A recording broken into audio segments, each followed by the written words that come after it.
अस्सलाम वालेकुम प्यारे बच्चों, उम्मीद है आप सब खैरियत से होंगे और यकीनन आपने अपना जमात चहारम का उर्दू का छुट्टियों का काम सफ़ा नंबर 32 तक मुकम्मल कर लिया होगा और यकीनन बहुत खूबसूरत तरीके से और प्यारी प्यारी राइटिंग में मुकम्मल किया होगा।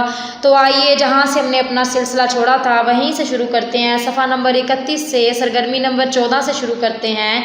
तो जी देखिए, सरगर्मी नंबर 14 में क्या सवाल दिया गया है। जी सवाल दिया गया है, दर्ज झैल मुहावरात के मायने लिखिए और जुमलों में इस्तेमाल कीजिए। अब पहला मुहावरा क्या लिखा हुआ है, आब आब होना। तो इसका मायने है पानी पानी होना। अहमद शर्म से आब आब हो गया।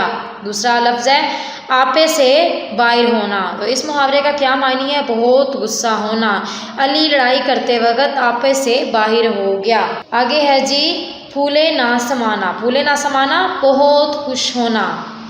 अहमद इम्तहान में फर्स्ट आकर फूले ना समा रहा था।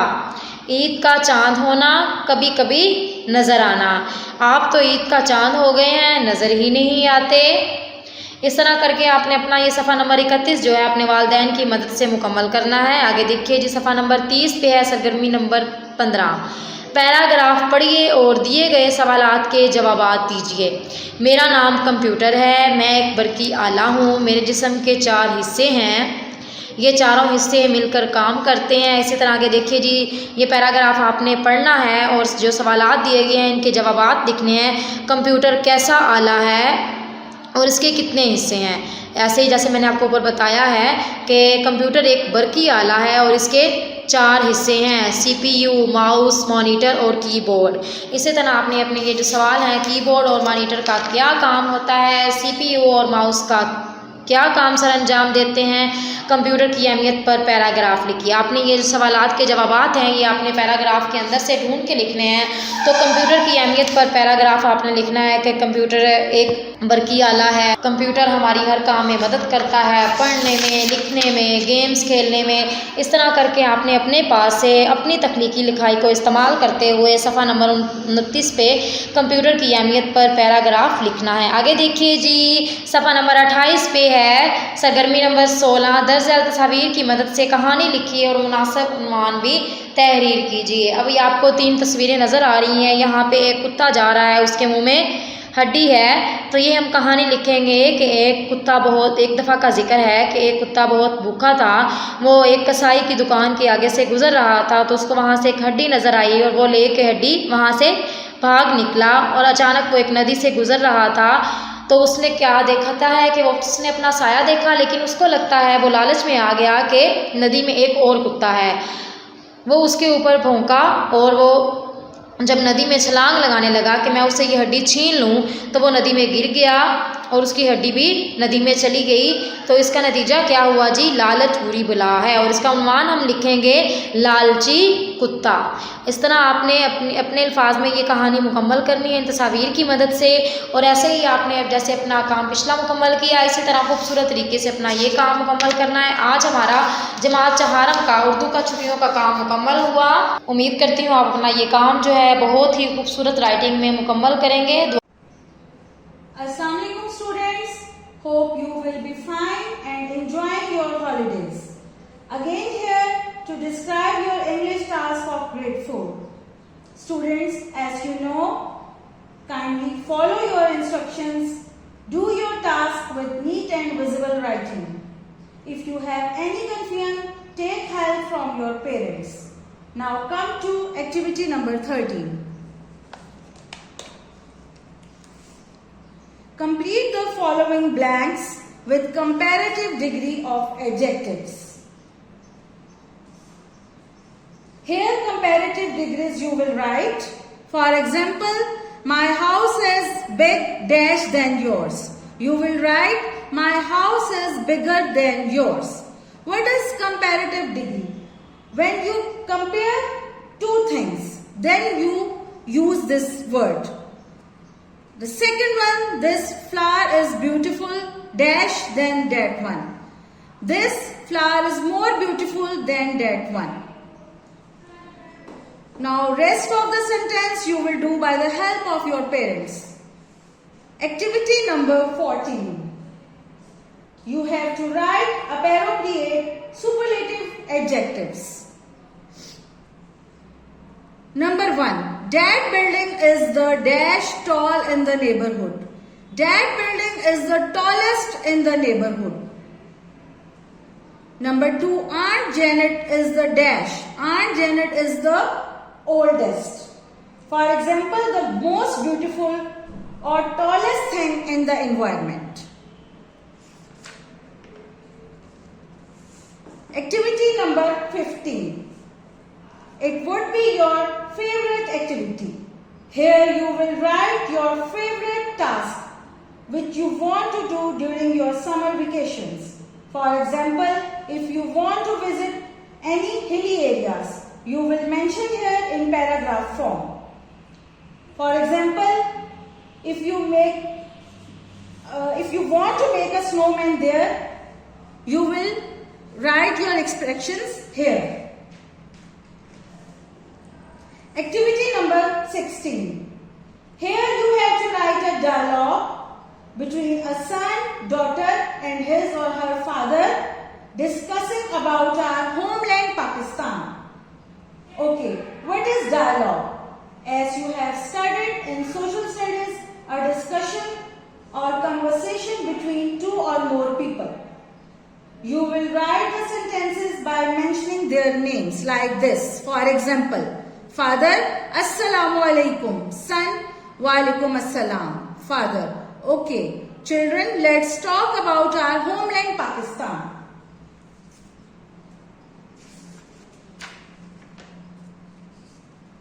Now move to activity number 17.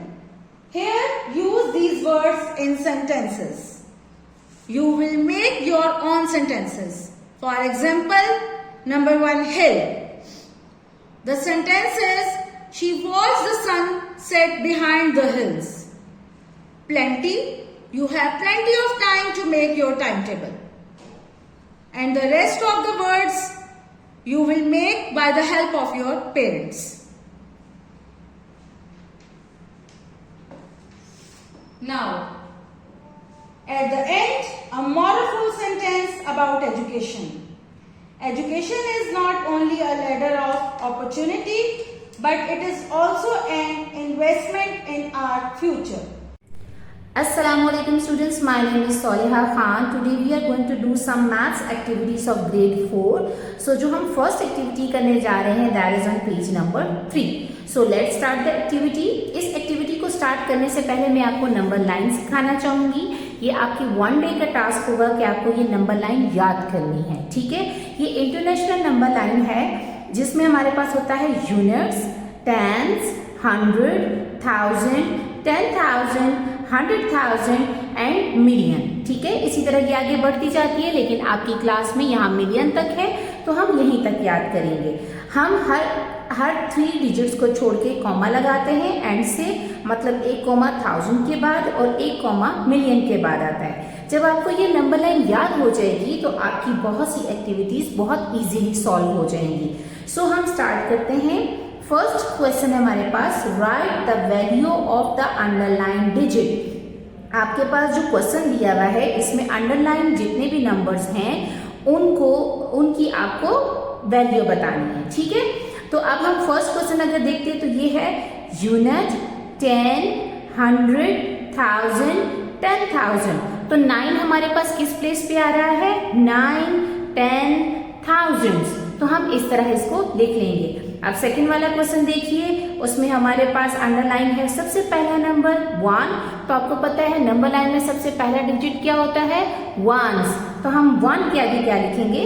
Once. ठीक है, इसी तरह नीचे वाला क्वेश्चन, ये सारे क्वेश्चन आपने इसी पैटर्न पे सॉल्व करने हैं.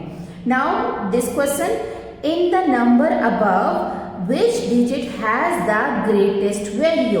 जो आपके पास ये नंबर दिया गया है इसमें सबसे ग्रेटेस्ट वैल्यू किसकी है? ठीक है, अब आप देखें तो आपको पता है नंबर लाइन हमारे पास एंड से स्टार्ट होती है. Unit, 10, 100, 1000, 10,000 and 100,000. तो 4 जो है वो सबसे ग्रेटेस्ट प्लेस पे, तो हमारे पास फर्स्ट का आंसर क्या आ जाएगा? 4. ठीक है, हम इसको लिख लेंगे 4. उसके बाद सेकंड क्वेश्चन रीड करते हैं, which is in the number above which digit has the least value. सबसे कम वैल्यू किसकी है? अब आप देख के बता सकते हो सबसे कम वैल्यू किसकी है, 2 की, तो आप वो लिख लोगे, ठीक है। उसके बाद है what is the value of the digit in the 1000 place. 1000 place पे कौन सी है? यूनिट, 10, 100, 1000, तो 1000 पे कौन सा नंबर है? 6, सो इसका आंसर हो जाएगा 6। उसके बाद है what is the value of the digit in the 10,000 place. 10,000 place पे कौन सी वैल्यू है? यूनिट, 10, 100, 1000, 10,000, तो यहाँ क्या आंसर आ जाएगा 5, ठीक है। Now move to the next page. Next page है आपके पास एक्टिविटी नंबर 2, जिसमें आपने जो क्वेश्चन है उसको वर्ड्स में लिखना है, ठीक है। इसके लिए भी नंबर लाइन का होना बहुत जरूरी है। नंबर लाइन आप ऑलरेडी यहाँ पे पेज पे मेरे पास लिखी हुई है, आप इसको कैसे सॉल्व करेंगे। क्वेश्चन है 1, 23, 5, 6, 7। आपने एंड से ये नंबर अपनी नंबर लाइन में फिल करना शुरू करना है। 7, 6, 5, 3, 2 एंड 1, ठीक है। अब आपने इसको पढ़ना कैसे है? अब हम इसको ब्लॉक्स में पढ़ेंगे। पहला ब्लॉक आ जाता है हमारे पास 1000 का ब्लॉक, दूसरा ब्लॉक हमारे पास आ जाता है ये 100 का ब्लॉक, ठीक है। अब आपने इन दो ब्लॉक्स को बिल्कुल अलग अलग पढ़ना है। कैसे पढ़ना है? हमारे पास ये हो जाएगा 123, क्या है?